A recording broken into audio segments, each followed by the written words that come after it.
Welcome to a TFL shootout. Now today on the Fast Lane Car, we are not talking about 0 to 60 times, we're not talking about interior comfort, we're comparing all-wheel drive systems between the recently refreshed Ford Edge, the brand new Honda Passport, and the recently refreshed Nissan Murano.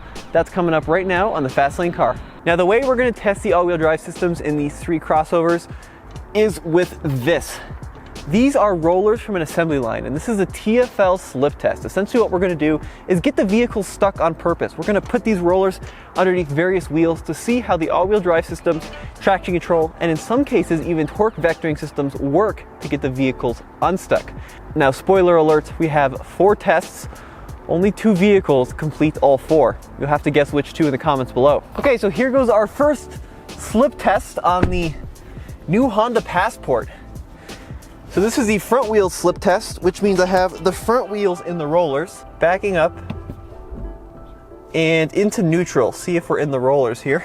Slowly let off the brake, a little bit of throttle. And good result with the Passport. Not too much slip, a little bit of traction control, and off we went.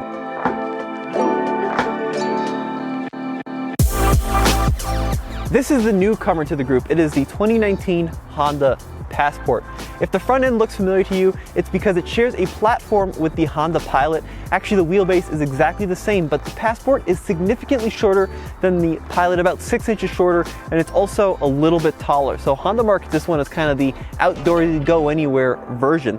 Now, what you need to know about the all-wheel drive system in the Passport is that it's very advanced. It uses active torque vectoring to send power to the wheels with traction instead of simply just breaking a spinning wheel. It really does work pretty well, and I know that because we've tried the slip test in the Honda Pilot. If you want to see that video, click above. Now, Honda calls the system the IVTM4. I have a little cheat sheet here, which stands for Intelligent Variable Torque Management 4. It's the same system they use in the Ridgeline, and it should do pretty well out here. Ford Edge front wheel slip test. And here we go. Front wheels are slipping. Wow, I actually felt the rear wheels engaged that time. That was weird. It kind of kicked me in the back there. Into drive. Yeah, did you see that? You can see like the rear end actually engage when the front wheels stop spinning altogether. So Ford says 10 milliseconds for it to engage the rear wheels. I think that's pretty accurate.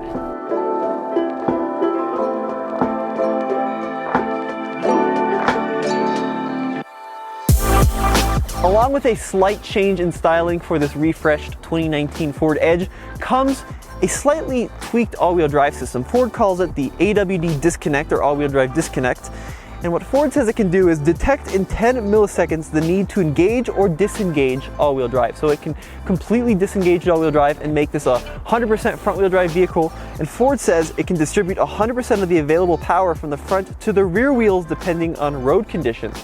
Now, Nissan says that upon acceleration, upon takeoff, this vehicle automatically engages all-wheel drive, so there shouldn't be much spinning before I get off. Let's see if that's true, however. So I'm into neutral. I'm gonna let the car settle, which it is, and then into drive. Let's see. Foot off the brake and accelerate.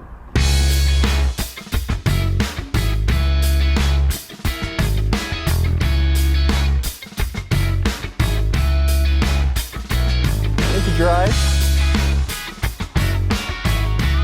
Yeah.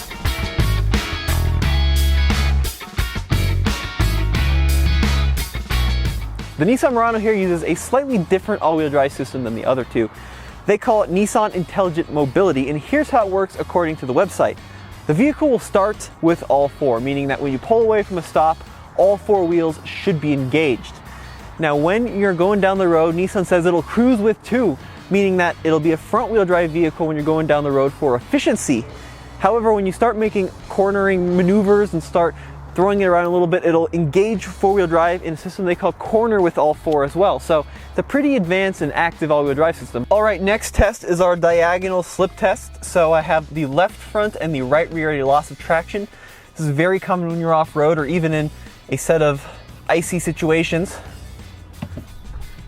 So this is really gonna force the traction control and the torque vectoring to come together and get us off of this slippery situation. So you see if we're in the rollers, which we are, into drive, See the torque vectoring screen there, a little bit of throttle. Yeah, easy peasy, no problem in the Passport.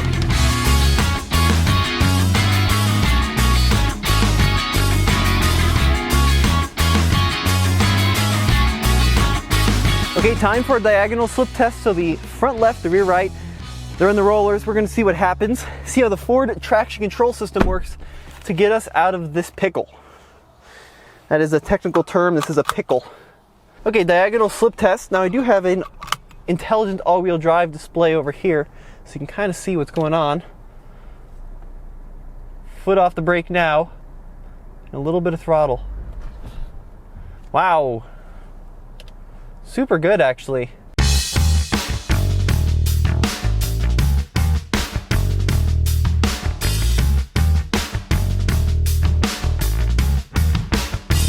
Okay, diagonal slip test in the new Murano. Ooh, listen to that big old V6 come to life. Backing onto our rollers here. Into neutral. Let it settle. Now into drive, a little bit of throttle. Yeah, pretty good result actually. Not too much slippage at all. I'm pretty impressed.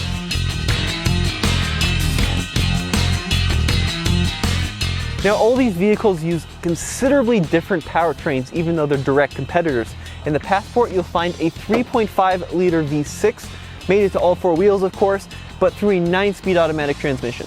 This is the diagonal slip test on a ramp, so front left, rear right at a loss of traction. Back around up here. This one's always a little tricky to stop on.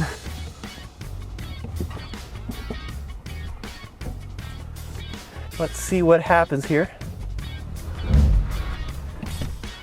Once again, it sent a lot of power to the rear, but pulled us off no problem.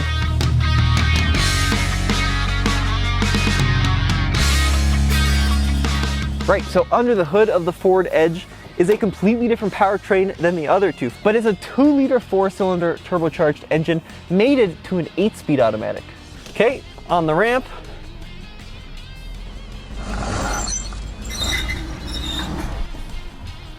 There we go, off the ramp.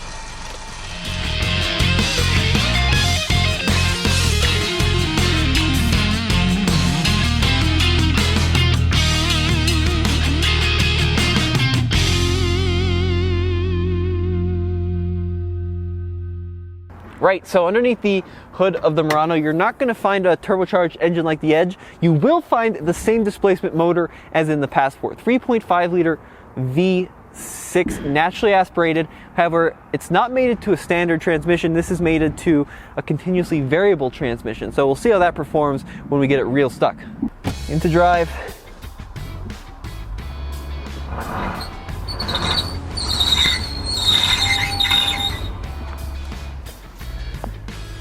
Well, we did it, but certainly struggled a little bit more than some of the others.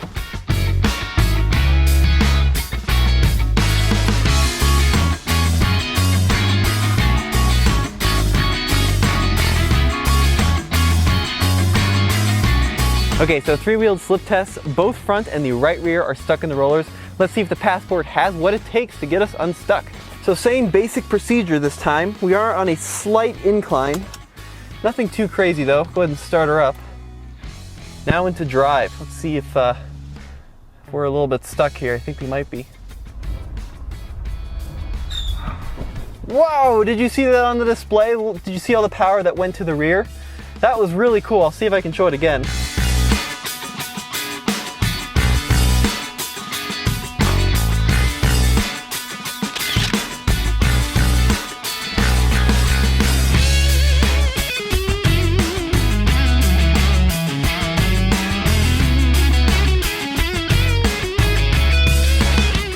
Into drive, see how the vehicle handles it.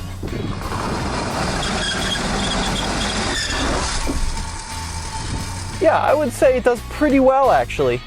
Certainly feels like it's relying heavily on the brakes, but that is to be expected.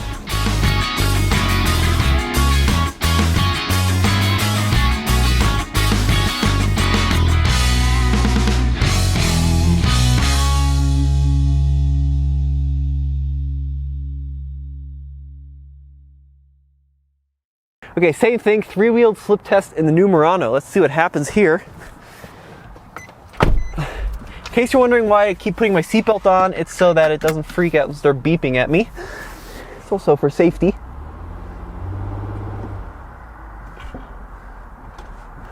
Okay, into neutral, make sure we're in the rollers. Okay, now into drive. Let's see what happens. Same mode, traction control on as the other ones. Oh, something's spinning. Come on.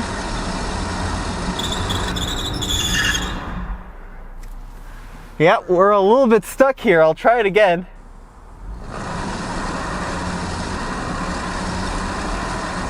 Okay, we'll try it one more time here. Into drive.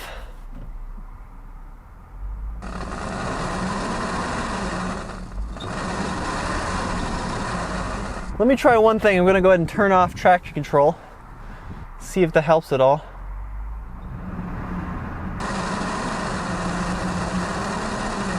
No, I'd say we're really stuck. So, couldn't make it off the three-wheeled slip test.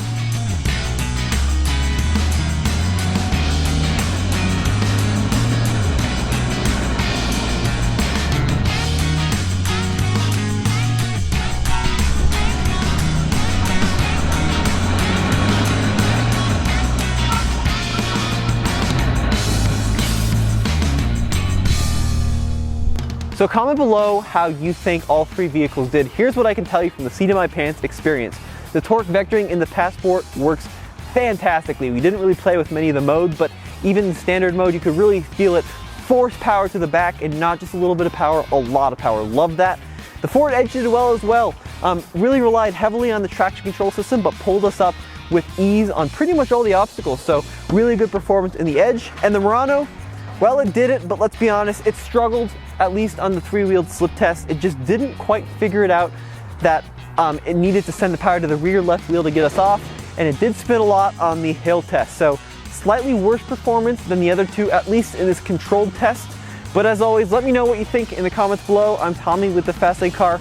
Be sure to come back to tflcar.com for the latest and greatest in all-wheel drive slip tests.